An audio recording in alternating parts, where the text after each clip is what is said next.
नमस्कार, आप देख रहे हैं जनसत्य न्यूज और मैं हूं आपके साथ सुनैना सिंह। कोरोना संकट काल में दुनिया के तमाम वैज्ञानिकों के साथ ही हर शख्स ये उम्मीद कर रहा है कि कोरोना की वैक्सीन जल्द से जल्द बन जाए और इसके लिए वैज्ञानिक कोरोना के हमले के बाद से ही इसकी वैक्सीन बनाने में लग गए हैं। आप में से कुछ लोग जानते होंगे कि किसी भी बीमारी का टीका बनाने में कई बार सालों लग जाते हैं, तो वहीं आप में से ही कुछ लोग ये भी समझ रहे होंगे कि बीमारी को ठीक करने के लिए बनने वाली वैक्सीन बस कुछ ही महीनों में बन जाती है। क्या ये बात सच है कि बीमारी तो जल्दी आ जाती है लेकिन उसे ठीक करने में बनने वाला टीका काफी वक्त में बनता है? अगर आप भी इसी कश्मकश में हैं तो आपको हमारी ये रिपोर्ट जरूर देखनी चाहिए। पिछले 4 महीने से ज्यादा वक्त बीत चुका है लेकिन अभी भी कोरोना को मात देने वाली कोई वैक्सीन नहीं बन पाई है। हालांकि कई देशों ने टीके बनाए हैं लेकिन उनका रिजल्ट आने में अभी भी वक्त है। तो सवाल ये उठता है कि क्या विकासशील और विकसित देश कोरोना वैक्सीन का जल्दी विकास कर पाएंगे और कोरोना वायरस पर नियंत्रण कैसे पाया जा सकेगा? वहीं दूसरा सवाल ये भी उठता है कि आज के विकसित आधुनिक समय में भी टीके बनाने की प्रक्रिया में आखिर इतना समय क्यों लगता है? साथ ही टीके के बनने की समूची प्रक्रिया क्या होती है और किन चरणों में इसकी टेस्टिंग होती है? अगर आप भी ये जानना चाहते हैं तो अब हम आपको इसके बारे में बताते हैं।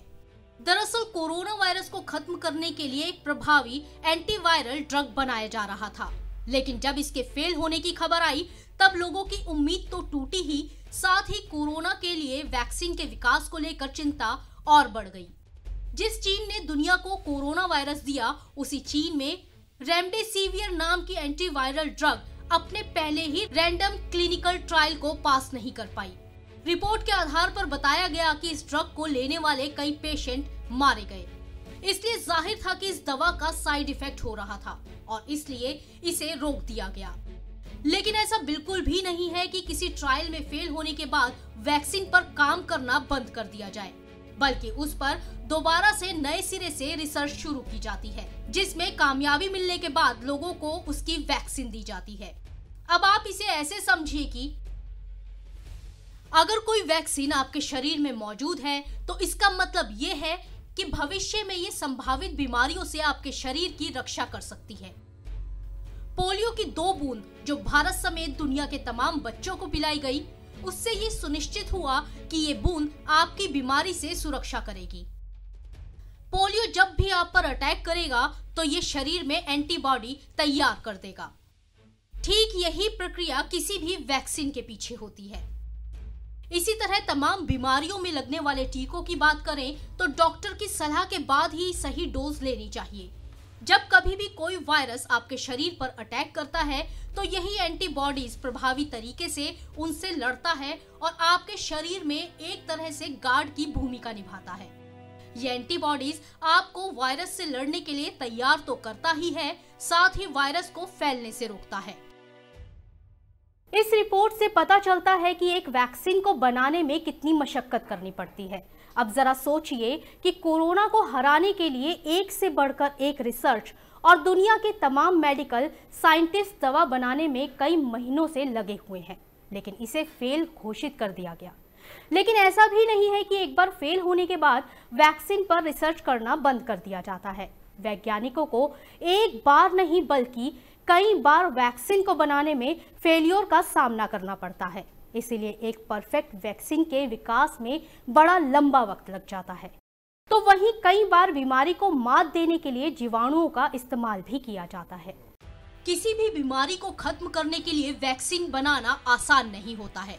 इसके लिए वैज्ञानिक कई जीवाणुओं पर प्रयोग करते हैं, यानी कि कई रोगाणुओं के खिलाफ कुछ टीके खुद एक जीवाणु ही होते हैं, लेकिन ये एक तरीके से आपके शरीर में इंजेक्ट किए जाते हैं कि आपके शरीर को नुकसान होने की बजाय धीरे धीरे आपका शरीर उस तंत्र को विकसित कर ले जो किसी बीमारी को रोकने में सहायक हो। हालांकि ये एक धीमी प्रक्रिया है, क्योंकि अगर आपके शरीर में एक झटके से कोई भी जीवाणु जाता है तो वो एक तरह से जहर का काम करता है और इसलिए टीकों का विकास एक धीमी प्रक्रिया मानी जाती है। सच्चाई तो ये है कि तमाम वैक्सीन को 100% कारगर कभी भी नहीं माना जाता है। इसमें भी अलग अलग टीकों की अलग मात्रा होती है। जैसे खसरा का टीका पहली बार लेने से शरीर में प्रतिरोधक क्षमता पर असर होता है। डॉक्टर के मुताबिक दूसरी खुराक लेने के बाद 99.7% सुरक्षा सुनिश्चित होती है। पोलियो की 3 खुराक शरीर में तकरीबन 99% इफेक्टिव रूप से काम करती है। वहीं चेचक का टीका तकरीबन 85% से 90% आपकी रक्षा करता है। हालांकि गंभीर चेचक में इसकी प्रतिरोधी क्षमता 100% बताई जाती है। इन वैक्सीन का विकास अलग अलग देशों में अलग अलग मेथड पर हुआ है। अगर अब टीकों के विकास की बात करें तो कोरोना वायरस के लिए यही कहा जा रहा है कि इसका प्रभावी टीका बनने में कुछ समय लग सकता है, लेकिन कितना समय ये अभी बताना मुश्किल होगा। दुनिया के तमाम छोटे बड़े देश इस वायरस के हमले को मात देने के लिए दिन रात काम कर रहे हैं और यही बात हमारे लिए पॉजिटिव है। किसी भी वैक्सीन या टीके को बनाने के लिए विश्व स्वास्थ्य संगठन यानी WHO की एक कमेटी इंटरनेशनल लेवल पर रिकमेंडेशन करती है कि वैक्सीन को बनाने के लिए उसमें क्या प्रयोग किया जाएगा। इसी तरह यूरोपीय संघ में यूरोपियन मेडिसिन्स एजेंसी तमाम वैक्सीन के विकास के सभी चरणों की निगरानी करती है, जिससे वैक्सीन या टीके को बनाने के लिए किसी भी तरह का कोई खतरा ना हो। क्या है वैक्सीन को बनाने के लिए स्टैंडर्ड प्रोसेस, देखिए ये रिपोर्ट। WHO की देखरेख में 19वीं शताब्दी के लास्ट तक प्लेग, हैजा, टाइफाइड, रेबीज और ऐसी ही कई बीमारियों के टीके विकसित किए गए थे। नॉर्मली वैक्सीन डेवलपमेंट की प्रक्रिया में एक स्टैंडर्ड प्रोसेस फॉलो किया जाता है।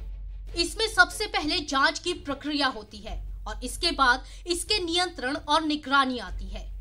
जांच के चरण में लेबोरेटरी में इस पर रिसर्च किया जाता है, जिसमें सामान्य रूप से 2 से 4 साल तक लग जाते हैं।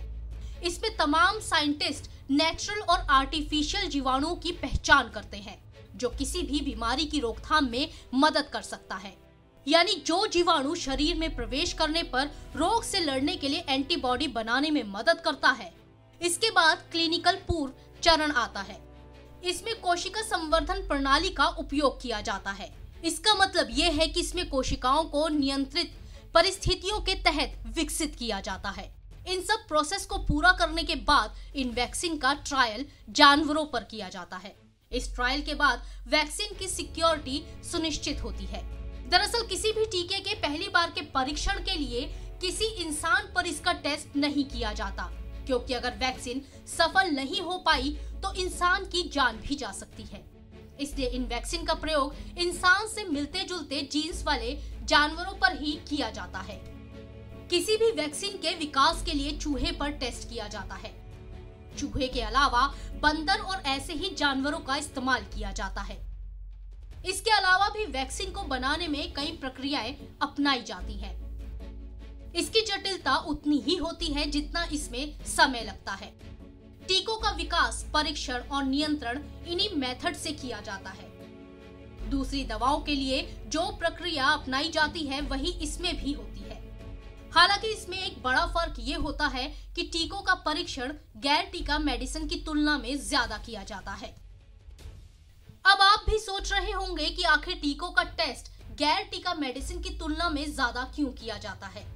इसका कारण बड़ा साफ है, क्योंकि टीके के मेडिकल टेस्ट में इंसानों की संख्या बहुत ज्यादा होती है। इसके अलावा लाइसेंस के बाद की सुरक्षा के लिए भी वैक्सीन की गहन निगरानी की जाती है। तो जाहिर बात है कि वैक्सीन की इस प्रक्रिया में काफी समय लगता है। जनसत्य न्यूज के लिए सुनैना सिंह की रिपोर्ट।